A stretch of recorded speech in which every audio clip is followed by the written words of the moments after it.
பாஜகவுடன் எந்தெந்த கட்சிகள் கூட்டணி என்பது வரும் 11ஆம் தேதி தெரியும் என்று தமிழக பாஜக தலைவர் அண்ணாமலை தெரிவித்திருக்கிறார். அதிமுகவோடு கூட்டணி கிடையாது என்றும் அவர் தெரிவித்திருக்கிறார். தமிழ்நாட்டை பொறுத்தவரை எப்போது வேண்டுமானாலும் கூட்டணி மாறும் என்று தமிழக பாஜக தலைவர் அண்ணாமலை தெரிவித்திருக்கிறார்.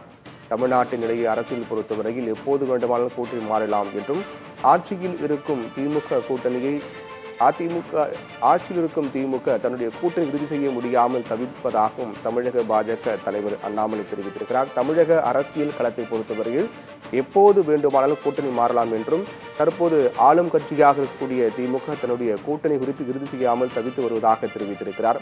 பாஜக தேசிய தலைவர் ஜே.பி. நட்டாவின் சென்னை வருகையின் போது பாஜக கூட்டணி குறித்து தெளிவு கிடைக்கும் என்று தமிழக பாஜக தலைவர் அண்ணாமலை தெரிவித்திருக்கிறார்.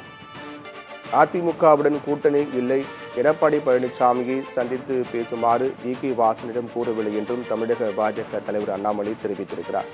பாஜகவோடு எந்தெந்த கட்சிகள் கூட்டணி என்பது வரும் 11ஆம் தேதி தெரியும் என்றும், குறிப்பாக பாஜக தேசிய தலைவர் ஜே.பி. நட்டா சென்னை வருகையின் போது கூட்டணி தொடர்பாக ஒரு முழுமையான தெளிவு கிடைக்கும் என்றும் அப்போது அது குறித்து விளக்கமாக அறிவிக்கப்படும் என்றும் தமிழக பாஜக தலைவர் அண்ணாமலை தெரிவித்திருக்கிறார்.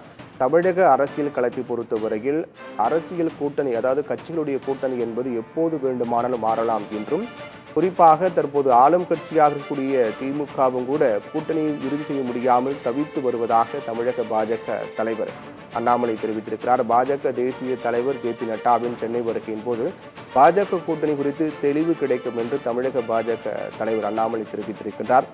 அதேபோன்று அதிமுகவோடு கூட்டணி இல்லை என்றும், எடப்பாடி பழனிசாமியை சந்தித்து பேசுமாறு ஜி.கே. வாசனிடம் தான் கூறவில்லை என்றும் அது தொடர்பான ஒரு யூகங்களுக்கு அவர் விளக்கம் அளித்திருக்கிறார். அதிமுகவோடு கூட்டணி இல்லை என்பதில் அதிமுக மட்டுமல்ல பாஜகவும் உறுதியாக இருப்பதாகவும், எடப்பாடி பழனிசாமி சந்தித்து பேசுமாறு ஜி.கே. வாசனிடம் தான் கூறவில்லை என்றும், அது போன்று வரக்கூடிய செய்திகள் தவறானது பொருளை என்றும், எடப்பாடி பழனிசாமி சந்தித்து பேசுமாறு ஜி.கே. வாசனிடம் தான் கூறவில்லை என்று தமிழக பாஜக தலைவர் அண்ணாமலை தெரிவித்திருக்கிறார்.